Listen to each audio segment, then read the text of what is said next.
Let's get to the news cycle, right? And this is what I've been talking about and thinking about today, right? We got this article from the Epoch Times, right? And it goes a little something like this. Are we the last generation of humans? I thought that was fantastic. I thought it was a great idea. Just that in and of itself, there's so many things that kind of lead us into not just, what tomorrow brings. Like I said, don't forget tomorrow's important, but today is a present, just like Vicky says in the chat. What's up, Vicky, over there in Rockfin? Today is a present. And let's be grateful we're here today. Don't ever forget that. I may seem a little doom preachy tonight, but don't forget also that troubled minds is a glass half full situation. I'm not here trying to make everybody believe the end is nigh, because I don't believe it is myself. Just to preface that and throw it out there on what we're talking about. This is not doom preaching. So please don't sell your belongings and donate everything to the church, whatever that church happens to be. Please don't do that. We have tomorrow, God willing, okay? So here we go. Back to the Epoch Times, right? It's I like to say epoch, but it's EPOCH, Epoch Times. Here we go. Are you still human? This is a commentary from an individual by the name of James Gorey, and it's pretty well written. Listen to this. In the near future, are you still human? In the near future, such a question may become very relevant. According to Yuval Noah Harari, an Israeli historian and the best-selling author of Sapiens, A Brief History of Humankind, and Homo Deus, A Brief History of Tomorrow, and other books, your being merely human will one day become a big problem. As an exclusively biological-based life form, humans may be on the verge of becoming totally useless to society, unable to adapt to the post-human world that's soon to be brought about. And that's where we start. Let's begin there, because there's a lot to think about. Because again, right, we talk about what human is, and we talk about consciousness, and we talk about the transhumanist movement and things like this, right? And in some ways, let's say it's complicated, because you talk about things like Neuralink, and you talk about things like any sort of this transhumanist future that's coming. For sure, it's coming, right?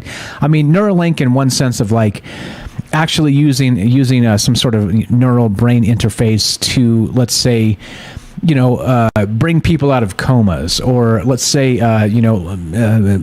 help people that are paralyzed, right? Things like this, right? Because you're able to kind of interface directly with the brain, and some of the damaged parts you're able to manipulate or help or change, or right? And that's good. It can be a very, very good thing. So please don't get me wrong on this, all right?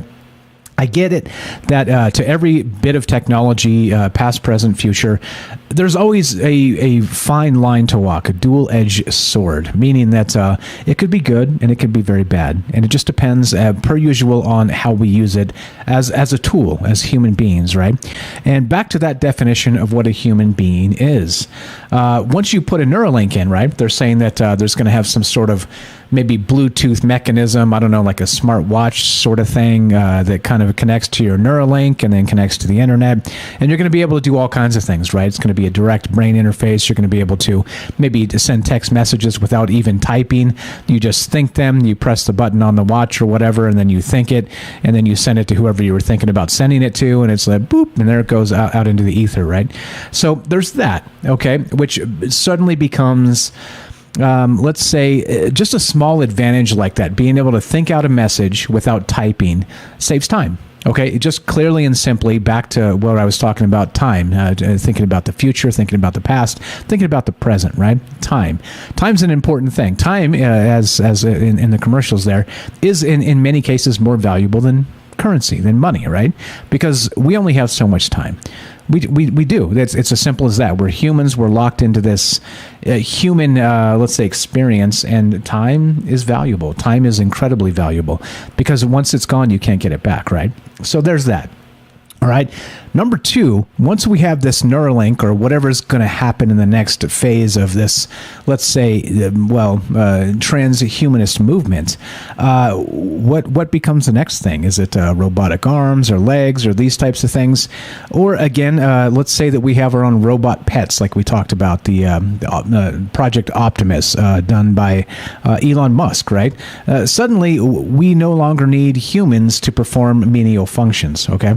Pretty soon it's going to happen.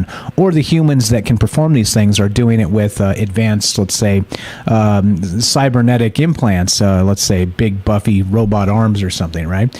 So, I mean, which I wouldn't mind big buffy robot arms myself. Colossus, anybody from the X-Men? But okay, so not only that, right? So this starts to get super weird because, right, once you start implanting things in people's brains or adding cybernetic arms or legs or this, that, or the other thing, the question becomes, when does a human being stop becoming a human, definition-wise, okay? And that right there, in and of itself, is fascinating to me because, we've got some examples here of why this, again, the last human generation, where I realize it's hyperbolic, it's very sort of intentionally antagonistic. It's not the end of the world, okay? But it may be, in, let's say, specific terms, it may actually be the last human generation that is completely and naturally organic.